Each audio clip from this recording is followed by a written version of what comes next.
the game. Hey there, I'm Kel Siddiqui. What started as helping people with their money at my dining room table grew into a 7-figure financial coaching practice. Now I teach others how to build a thriving coaching business of their own.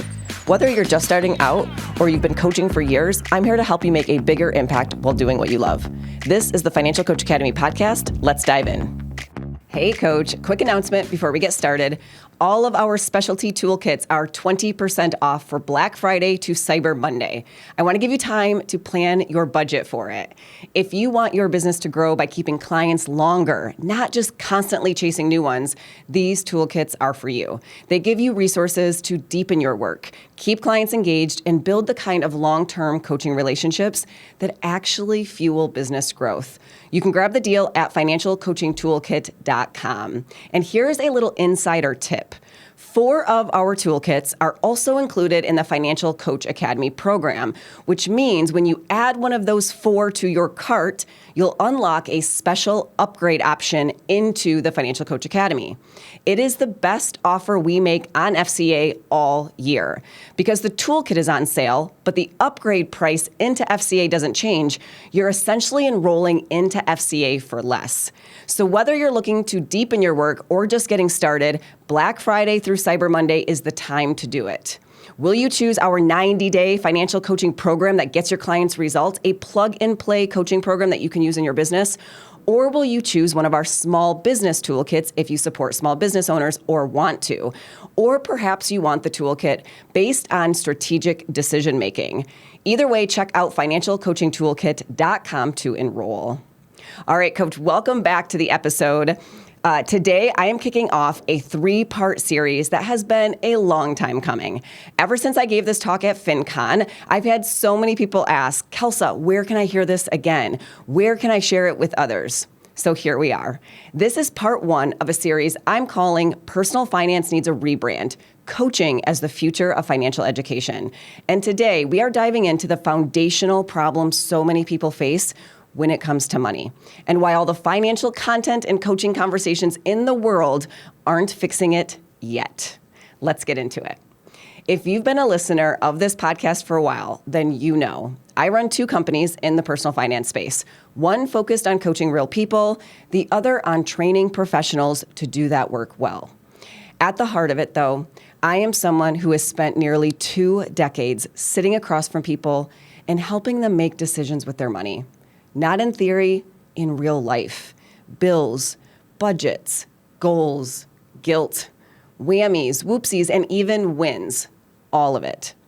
And over the years, I started noticing a pattern, a disconnect between what we're taught to teach people about money and what actually helps them change the way they manage it. I call this the knowing-doing disconnect. I used to think that if I told my clients what to do, they would feel better and they would take action. This was, of course, 16, 17 years ago now, and I want you to think back to what was in the financial space at that time. Now, to give you a little bit of context, at that time, Instagram had not yet been invented, and Facebook still required a .edu email address. Okay, does that give you a little bit of context for that time of our lives?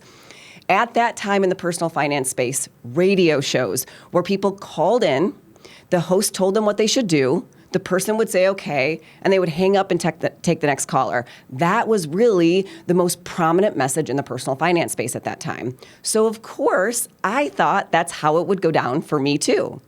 Only very quickly I realized that the role I played was going to be quite different. I wasn't giving advice, sending them on their way, and then never seeing them again. I was meeting with them a week later, then another week later, then another week later, and so on. And after you give someone information and tell them the right way to do things with their money, I saw what happened next. And people would struggle for any number of reasons. If you're in any of our trainings, then you've probably been familiarized with the obstacle grid, the obstacle analysis grid, 9 key areas that can create friction to action. You know a lot of these reasons probably. Doubt or their belief in themselves, fear, other people influencing them, a lack of motivation, money or time restrictions, and just feeling overwhelmed. These are just a few of the items that create friction to action for everyday people that we're trying to help. And of course, we would work through these things. But very quickly, I discovered that knowing what to do and feeling better wasn't enough. It wasn't enough to create long-lasting, sustainable financial change in someone's life. Today, I'm going to show you the part that is being completely ignored by the financial community and how we address it. But first, we need a shared foundation. I want to ensure that we're all working from the same desire, focus, and mission. So let me back up for a second. Now, I don't know about you, but I love money. I love numbers. I love spreadsheets. I love calculations. I love that when I see someone's financial situation, I can instantly see what they're experiencing, where they're struggling, what's working well, and what's holding them back. Second, I love money, but I love it as a tool to live our best lives. I don't love it in the sense that I'm chasing it. I love it in the sense that I want to master an ability to yield it, to achieve my goals, to pursue my dreams, to create memories and experiences with my friends and family and those I love, and to build something meaningful, to live a full, rich, deeply aligned life. That is why I love money. Lastly, I love people. I went to school and I got a degree in finance, a master's in accounting. I've received countless certificates from various financial and personal development postgraduate programs, and I attend a handful of financial conferences every year. And at the end of the day, the reason most of us want to learn new things is because we want to reach more people and help them. If we didn't really care about the people, we would just keep all of our financial knowledge to ourselves and use it and apply it to our own financial situation. But the fact that we are trying to reach more people, whether that's with our content or in our coaching relationships and finding more people to help, is because of a love of people. I want to help people use money as a tool to live their best lives. That is why I'm here. It's the people we care about.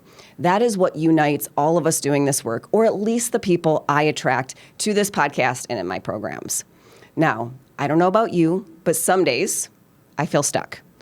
I'm tired. I feel like I'm procrastinating. I know I'm supposed to write the podcast episode that I'm recording soon or write the email that I'm going to be sending out next Friday. I may even know what I want to create and write about, and I might even feel passionate about that topic. And yet sometimes I just feel like I need a little oomph. I don't have any giddy in my up, if you will. I'm wondering if you can relate to that sentiment, or am I the only person who isn't perfectly driven or always motivated all the time? I'm pretty sure I'm not alone. On those days where I feel stuck, I think about the people I want to help. I picture this woman. I see her so clearly, especially when I close my eyes.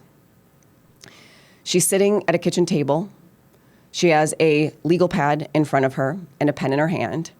There's a calculator to her right, and there's a stack of papers, mail, that's been opened right to her left.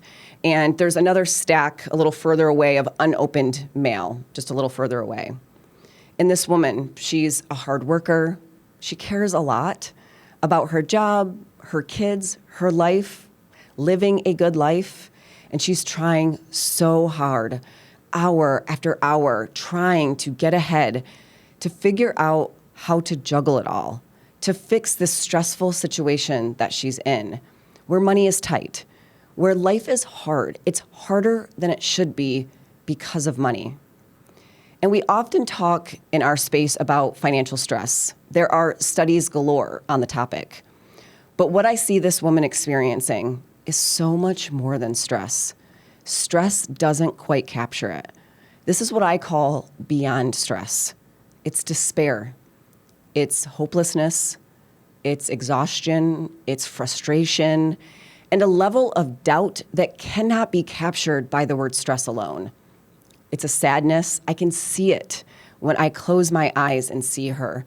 Shoulders slouched, head hung in her hands, and out comes a sigh. I often ask myself when I'm looking at her, how is she carrying all of that and yet continues to show up day in and day out for others, for her family, for her coworkers, for her community? And when we name it for what it really is, I think that helps us to see why information alone isn't enough to solve that picture.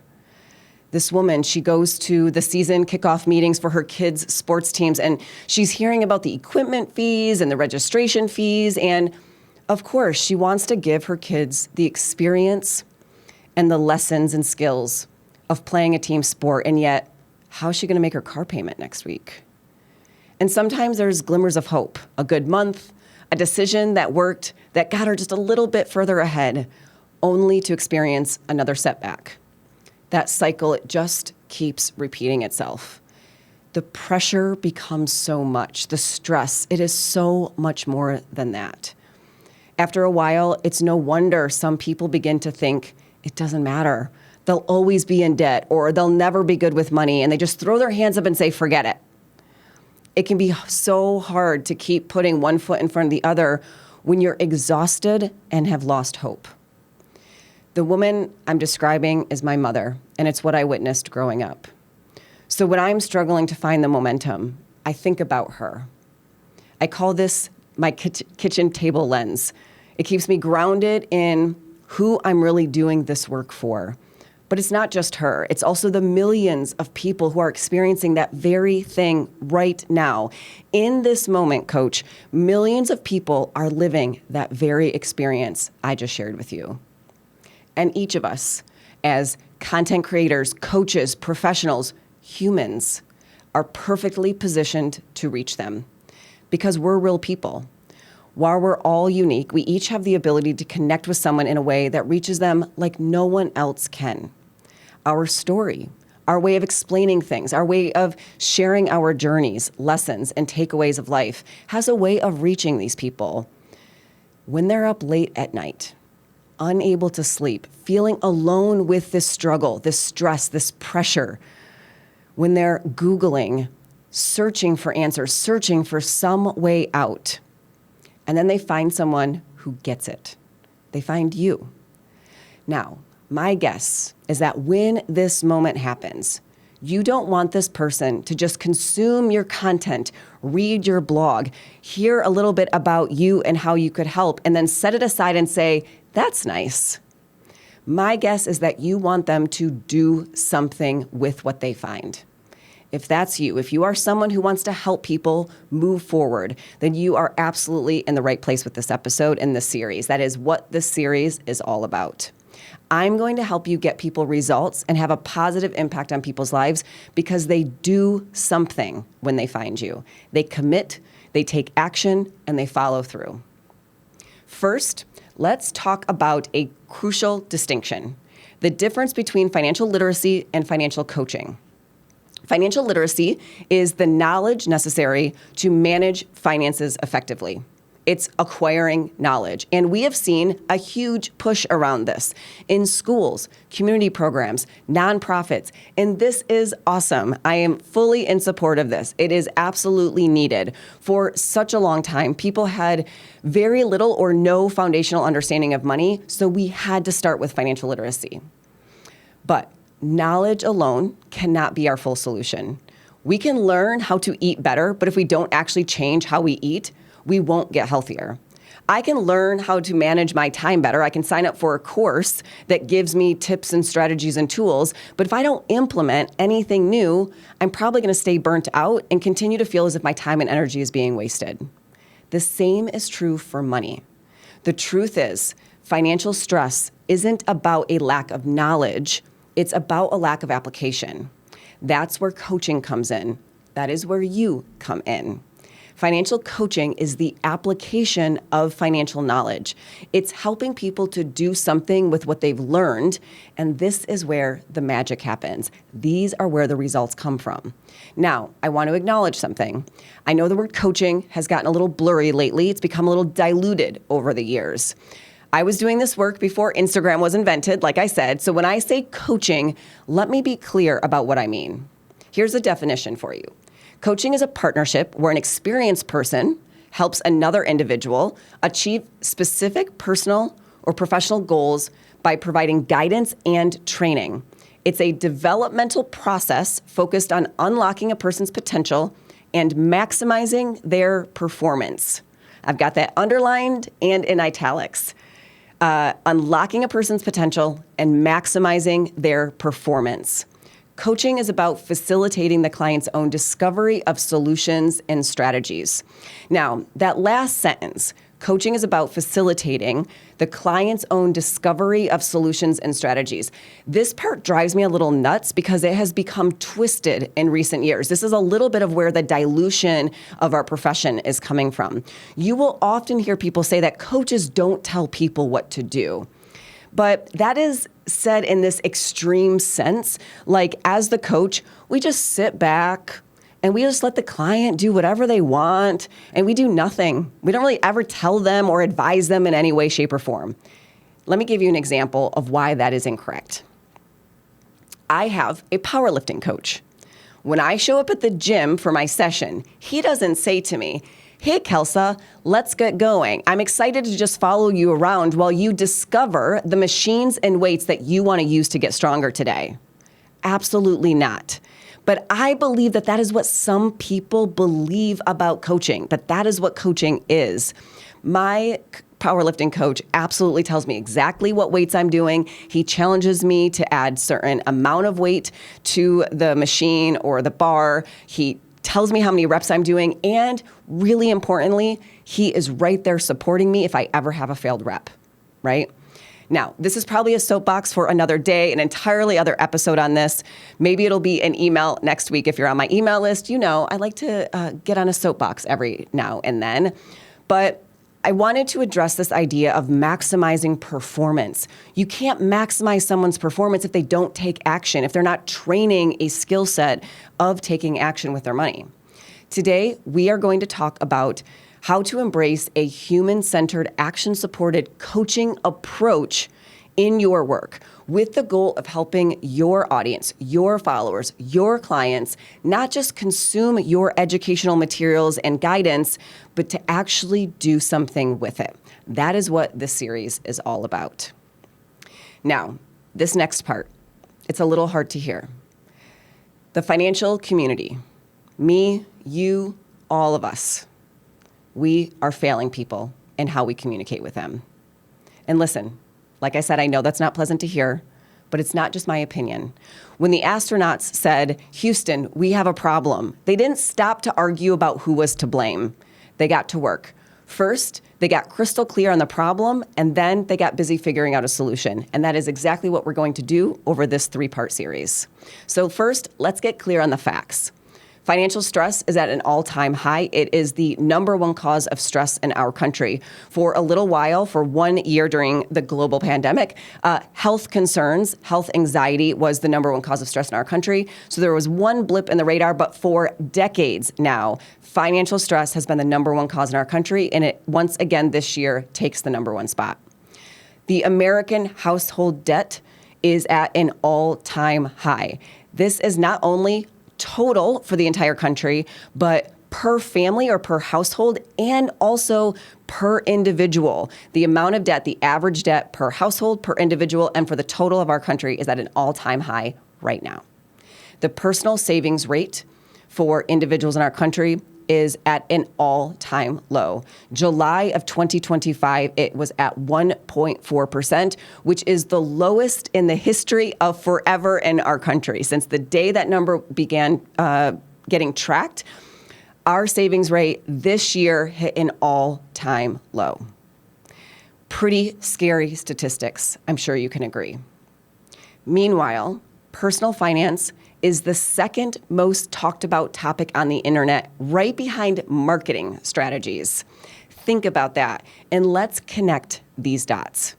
There is no shortage of personal finance content on the internet, readily available to anyone who is struggling with money. And we're all creating and sharing content, lots of it. And yet people are getting more stressed, not less. If content alone worked, we would be done, but we're not. And that is why coaching matters. There is more financial content available than ever before, but we are not seeing widespread improvements in any financial metric. Houston, we have a problem. I like to take a deep breath right now because I know that that is not easy to hear. The way we are approaching financial change and the way we are sharing content and communicating with our people is not working. It is not good enough. And if you and I, Coach, are on the same page, if we care about helping that woman at the table and the millions of people like her, and what we want for them is to actually experience change in their financial lives, to do something to help themselves, to make their life better financially, then we also have to acknowledge something.